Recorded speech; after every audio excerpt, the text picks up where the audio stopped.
I was running late to meet my fiancé's intimidating billionaire father for the first time. On the way, I gave my last $20 to a man who needed money for a bus ticket. When I finally arrived at the mansion, flustered and broke, the man who opened the door to greet me was him. Before we get into it, I'd love to know, what city are you watching from today? And be sure to subscribe for more stories every day. Okay, let's head to that bus station. I was late, and I was nervous. Today was the day I was finally going to meet the legendary Walter Sterling, my fiancé Max's father. Max always described him as peculiar, a reclusive billionaire with a very specific worldview, to put it mildly. The only thing he had stressed to me over and over was the importance of self-reliance. "Don't ask him for anything, Abby," Max had told me countless times. "He values people who can stand on their own 2 feet." Little did I know how literally I was about to take that to heart. I had taken the bus to the center of his wealthy, secluded town and was at the terminal, waiting for a taxi to take me to the Sterling estate. I had planned everything down to the minute. Impeccable outfit, prepared talking points, a managed, calm exterior, or so I hoped. I was checking the time on my phone when an older gentleman approached me. He looked weary, might be the right word. He was well-dressed, in a good overcoat, but his hands were trembling slightly, and there was a look of quiet, desperate panic in his eyes. "Excuse me, miss," he said, his voice a bit raspy, but polite. "I wonder if I might trouble you for a moment." He explained that he had lost his wallet. He had a ticket to the next town over, where his family was waiting for him, but he had no money for the bus fare to get there. "I just need $20, he said, his face etched with worry. "I swear I'll pay you back as soon as I arrive." I looked into my own wallet. I had exactly $20 in cash. It was the money I had set aside for my own taxi fare to the mansion. I hesitated for a fraction of a second. Max had been so clear about not asking for anything. Arriving late and needing to borrow cab fare was certainly not the ideal first impression. But then I looked at the man's face. There was a genuine sincerity in his desperation, and my grandmother had always taught me that helping someone in need was the most important currency of all. I made a choice. "Of course," I said, pulling the bill from my wallet and handing it to him. "Here you are. I hope you have a safe trip." "Oh, thank you, young lady. God bless you," he said, his relief palpable. "I will not forget your kindness." I watched him hurry off to buy his ticket. I felt a small pang of anxiety about being out of cab fare, but also a strange sense of peace for having done the right thing. I looked at my phone. It was now unavoidably late. The Sterling estate was a good 2-mile walk from here. My only option was to start walking. With every step I took along the manicured suburban road, my nervousness grew. My carefully chosen outfit was starting to feel rumpled, my hair was no longer perfect, and the prospect of arriving sweaty and out of breath to meet my billionaire future father-in-law was not exactly the scenario I had envisioned. The "don't ask for anything" rule had just taken on a new meaning. Now I would be arriving, asking for forgiveness for my tardiness, with a bizarre story to tell. If Max was right about his father valuing self-reliance, I was about to fail spectacularly at the very first hurdle. But in the midst of the mild panic, a small voice in my head whispered that, despite the consequences, I had done the right thing at the bus terminal. And for that small moral victory, maybe, just maybe, everything would turn out okay. Or maybe not. The truth is, at that moment, as I saw the imposing gates of the Sterling estate in the distance, I had no idea how strangely and completely right I was. I watched the old man disappear into the bustling bus terminal, a small, grateful figure swallowed by the crowd. The quiet, warm feeling of having done a good deed lingered for a moment, a fragile bubble of peace that was immediately burst by the harsh, cold reality of my situation. I looked at my phone. 3:42 p.m. I was supposed to be at the Sterling estate, a full 2 miles away, at 4 o'clock sharp. My taxi money was gone, clutched in the hand of a stranger on his way to another town. My only option was to walk. The walk was a long, slow, and sweaty journey into the heart of my own anxiety. The sun beat down, and the elegant but impractical shoes I had chosen for this meeting began to rub my heels raw. The perfectly pressed dress I had spent an hour steaming that morning now felt rumpled and stuck to my back. With every step I took past the towering gates of another impossibly grand estate, my confidence withered.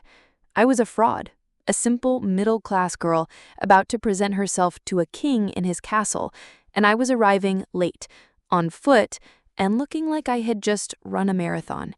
My fiancé Max's panicked words from our phone call that morning echoed in my head. My father values self-reliance, Abby. He despises excuses. Just be on time and look the part. That's half the battle. I had already lost that battle before I had even arrived on the field.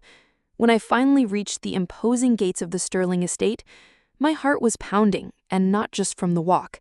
I announced myself to the cold, impersonal voice on the intercom, and the massive gates swung open.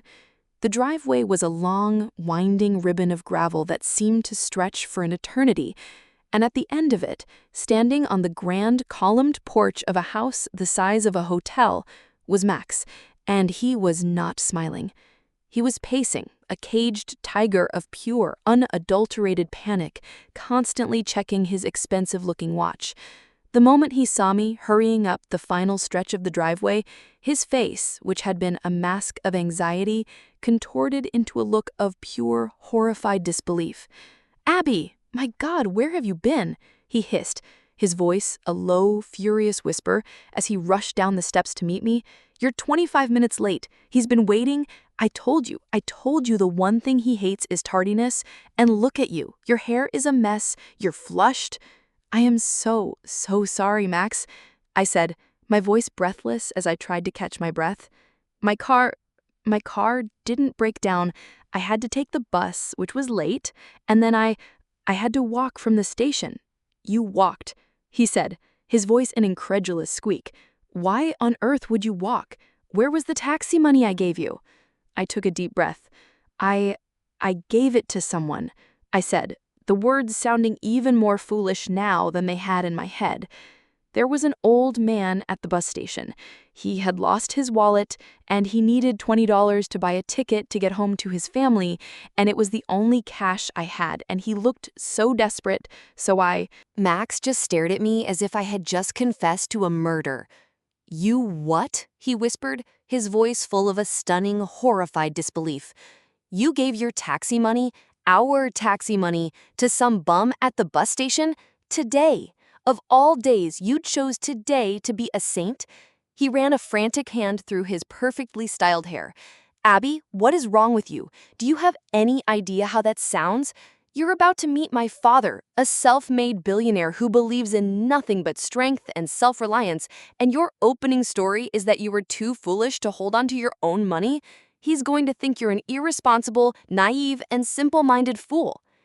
Just as the full, brutal weight of his words was crashing down on me, the grand front door of the mansion opened wider. A woman, his mother, Helen, stood there. She was impossibly elegant, her face a mask of cool, polite inquiry, but her eyes were as cold and as hard as the diamonds at her throat. She had clearly overheard every single word. "Well, well," she said, her voice like the tinkling of a chilled glass. "It seems we have a philanthropist in our midst. How very noble." She looked me up and down, her gaze lingering for a moment on my dusty shoes and my rumpled dress, and a small, cruel, almost imperceptible smile touched her lips. "And how impractical. Perhaps you should have saved some of that charity for yourself, dear," she said, her voice a sweet, condescending purr. "You look an absolute fright." I stood on that porch, judged and condemned before I had even been allowed to step inside. My fiancé, the man who was supposed to be my partner, was looking at me not with love, but with a profound and deep sense of shame. His mother was looking at me as if I were a piece of trash that had washed up on her perfect, expensive doorstep. I was at my lowest point, a stranger in a strange land, completely and utterly alone. Max, perhaps your friend, her mother continued, her voice sharp and final, would like a moment to try and compose herself in the powder room. My husband is in his study, and he has been waiting long enough. I felt the last of my own strength begin to crumble. I was about to turn, to run, to flee this house of cold, hard judgment and never look back. But then I thought of the old man at the bus station. I thought of the look of pure, unadulterated gratitude on his face, and I thought of his final words to me, "I will not forget your kindness." A new, strange, and defiant resolve hardened in my heart. I took a deep breath, lifted my chin, and looked my future mother-in-law directly in the eye. I walked past my stunned fiancé, over the threshold, and into the house. I had no idea that the one person I had helped that day, the one person whose opinion I hadn't even considered, was the only one in this entire, vast, and cold mansion whose opinion truly mattered. My fiancé, Max, was a bundle of frantic, apologetic energy beside me, his hand gripping my arm a little too tightly. His mother, Helen, led the way down a long, impossibly grand hallway, her back ramrod straight, her every movement an exercise in cold, regal judgment. The house itself was a fortress of wealth, with soaring ceilings, dark wood paneling, and ancestral portraits that seemed to watch my every unworthy step with disdain. "Just be agreeable, Abby," he whispered, his voice a low, desperate plea in my ear. "Just don't argue. He'll probably talk about fiscal policy. Just nod and smile. Please, just get through this." I didn't have the heart to tell him that I had already failed. My dress was rumpled from my long, sweaty walk. My hair, which I had spent an hour on that morning, was a mess, and my spirit, which had been so full of a nervous, hopeful energy, was now a bruised, beaten thing. I was a fraud, and I was about to be exposed. Helen stopped in front of a pair of massive, imposing oak doors. She knocked once, a sharp, formal rap that echoed in the silent hall. A voice from within, a voice that was both raspy and strangely, terribly familiar, called out, "Come in." My heart gave a sudden, strange lurch. I knew that voice, but from where? Helen pushed the doors open and stood aside, gesturing for me to enter with a look on her face that was a mixture of a hostess presenting a prize pig and an executioner presenting the condemned. I took a deep breath and I walked into the lion's den. The study was a cathedral of books and old money. The walls were lined from floor to ceiling with thousands of leather-bound volumes. A fire crackled in a massive stone fireplace, and in the center of the room, behind a desk the size of a small car, sat the man himself, the legend, the reclusive, intimidating, and notoriously difficult billionaire, Walter Sterling. But as my eyes adjusted to the dim, warm light of the room, my mind refused to process what I was seeing. He was not the formidable, suited titan of industry I had imagined. He was sitting behind his grand desk, but he was wearing the same, slightly worn but good overcoat he had had on before.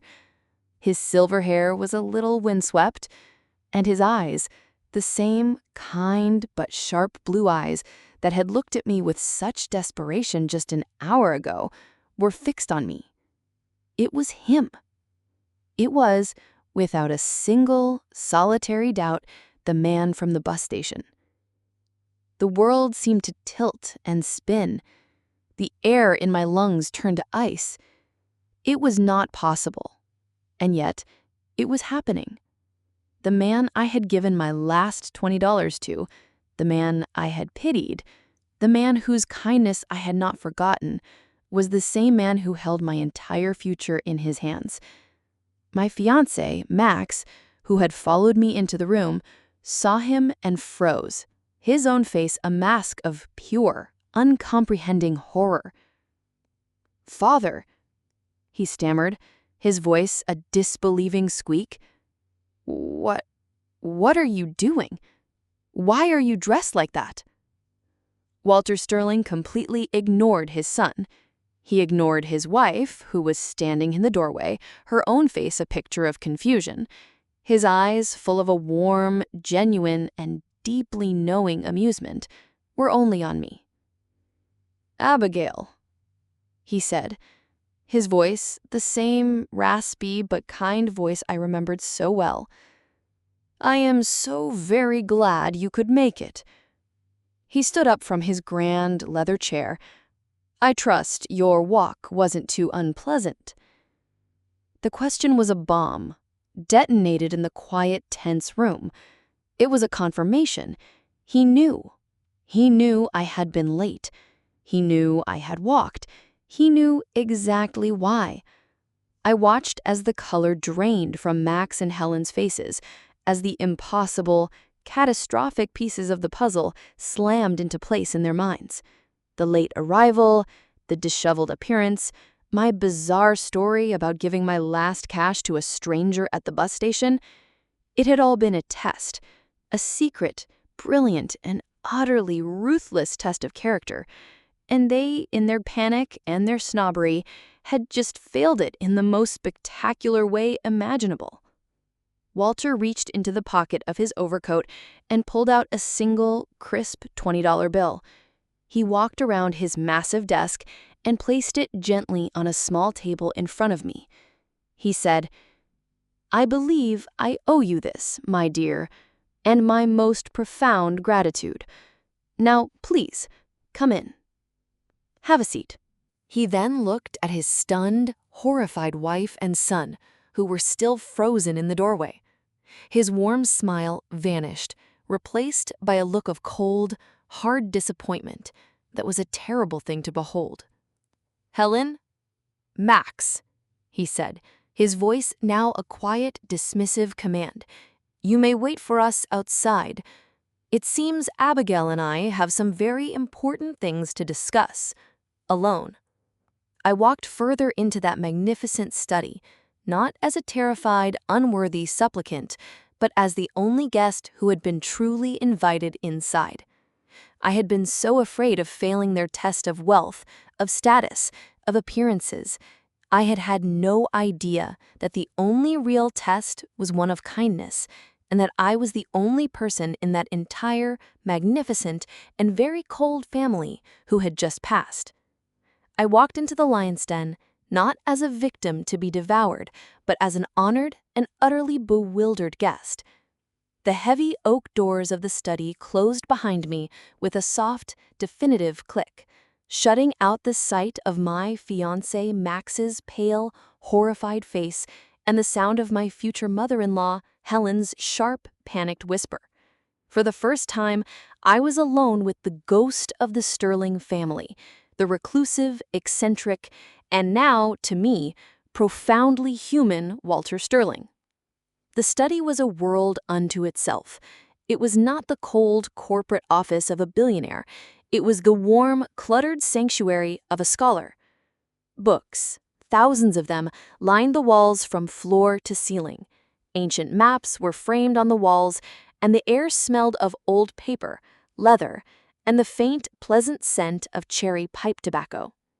He gestured for me to sit in one of two large, worn leather armchairs in front of a crackling fireplace. He sat in the other. "I do hope you'll forgive the theatrics, Abigail," he began, his voice the same kind, raspy tone I had heard on the park bench. "It is a rather unorthodox method of introduction, I admit, but I have found, over the years, that it is the only reliable one."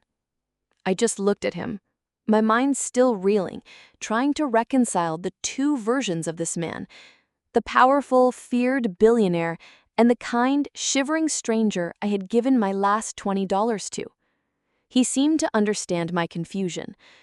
"When you have a great deal of money," he said, a look of profound, ancient weariness in his eyes, "it becomes a kind of wall, a thick, soundproof sheet of glass between you and the rest of the world. People don't see you anymore. They see a symbol, a resource, a bank vault.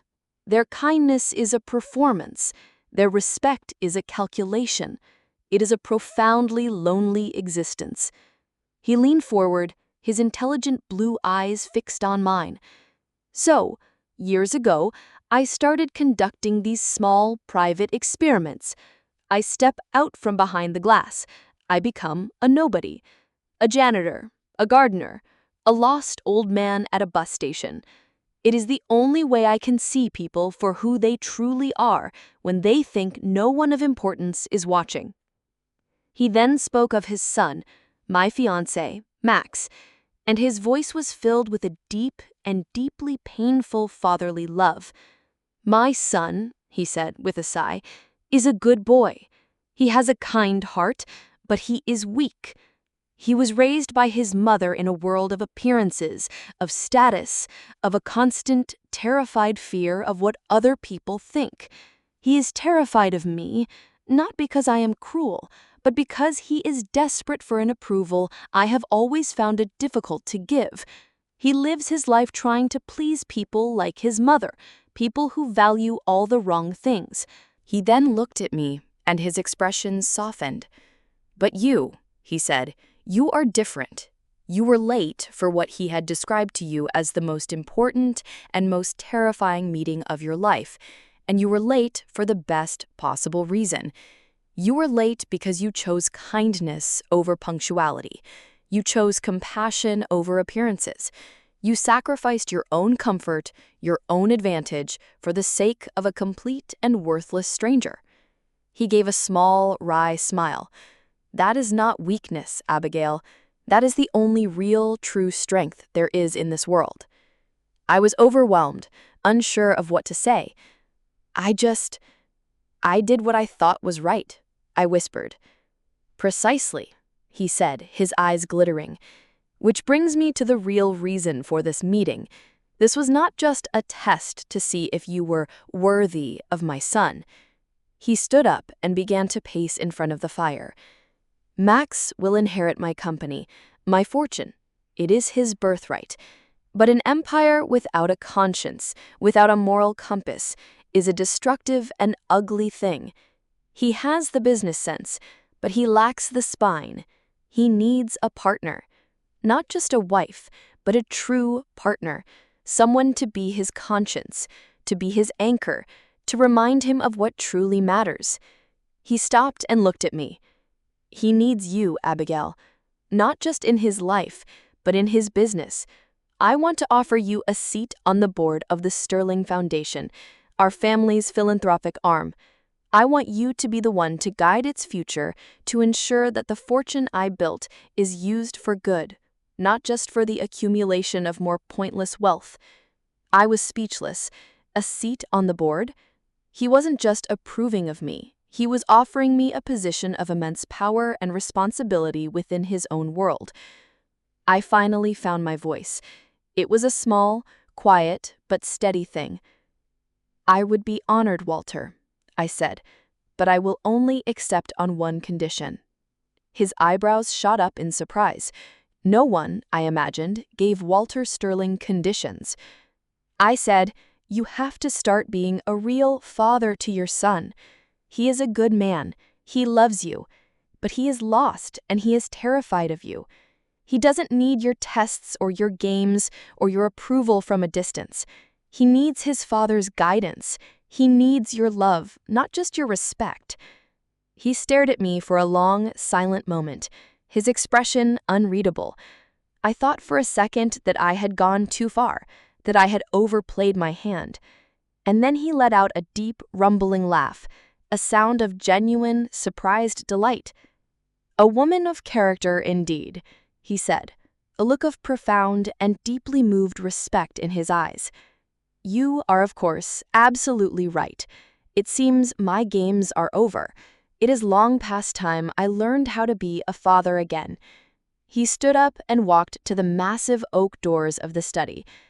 Thank you, Abigail. You have given this old man a great deal to think about. He pulled the doors open. Max and Helen were standing in the hallway, their face a mask of anxious, terrified anticipation. My new father-in-law looked at his son, the son he had just called weak, and for the first time since I had met either of them, I saw a look of real, true, and unguarded fatherly love in his eyes. "Son," he said, his voice a low, gentle command that was a world away from his earlier growl. "Come in here.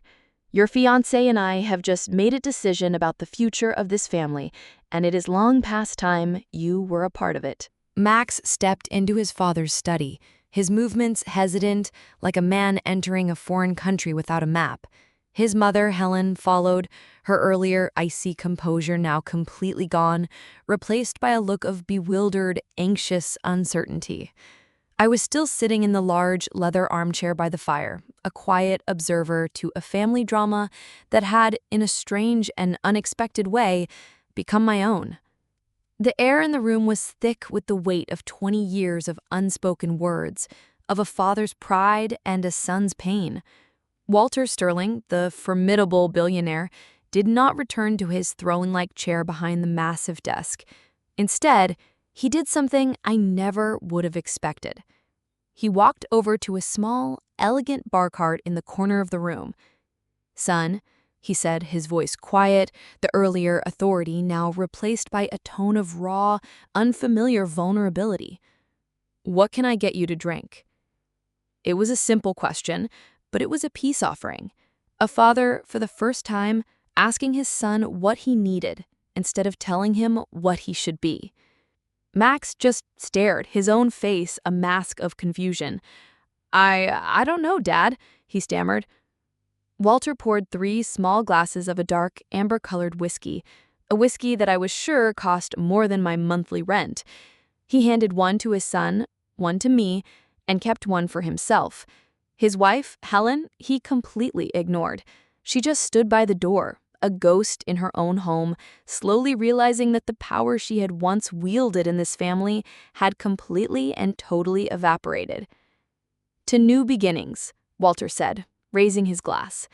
It was a toast not of triumph, but of a quiet, fragile hope. We all drank. The conversation that followed was not an easy one. It was stilted, awkward, and full of long, painful silences. But it was honest. For the first time, I watched as my fiancé and his father spoke to each other not as a disappointment and a dictator, but as 2 men, flawed and wounded, trying to find their way back to each other. Walter admitted his own failings, his pride, his foolishness in trying to force his son into a mold he was never meant to fit. And Max, for the first time, spoke of the profound, lifelong pain of his father's rejection, of the constant, crushing weight of never feeling good enough. Through it all, I remained silent. This was their story, their history to unravel.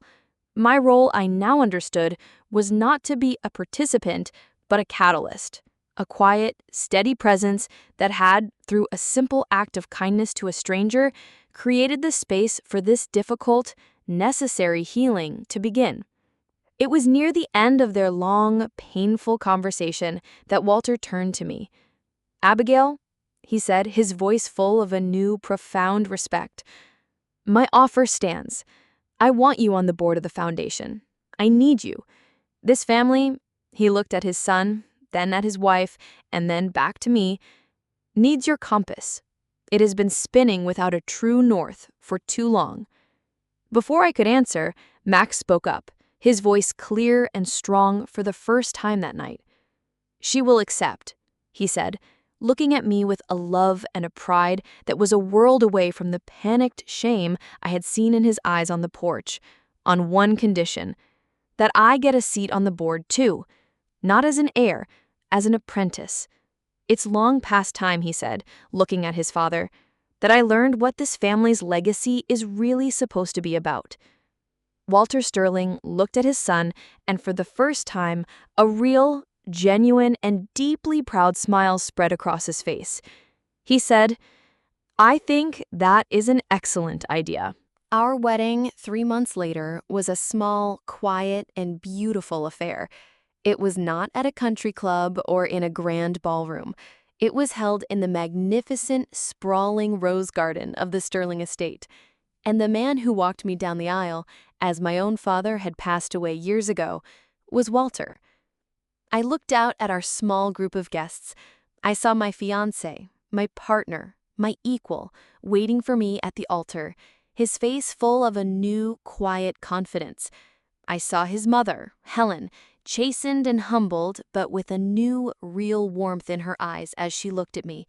And I saw Walter, the old man from the bus station, my father-in-law, my boss, my friend, his eyes shining with a pride that was no longer a test, but a gift. My vindication was not in a moment of triumph or in a sudden inheritance. It was in the quiet, profound, and beautiful reconstruction of a broken family. I had arrived on their doorstep, late, broke, and terrified of their judgment. I had failed every single one of their superficial tests, but in doing so, I had passed the only one that truly mattered. I had shown them that the greatest currency in the world is not the money in your wallet, but the kindness in your heart. And that was a lesson that had made all of us, in the end, richer than we could have ever imagined. An absolutely beautiful story about how a simple act of kindness can change a family forever. What do you think of Walter's unusual method of testing people's character? Let us know your thoughts in the comments below.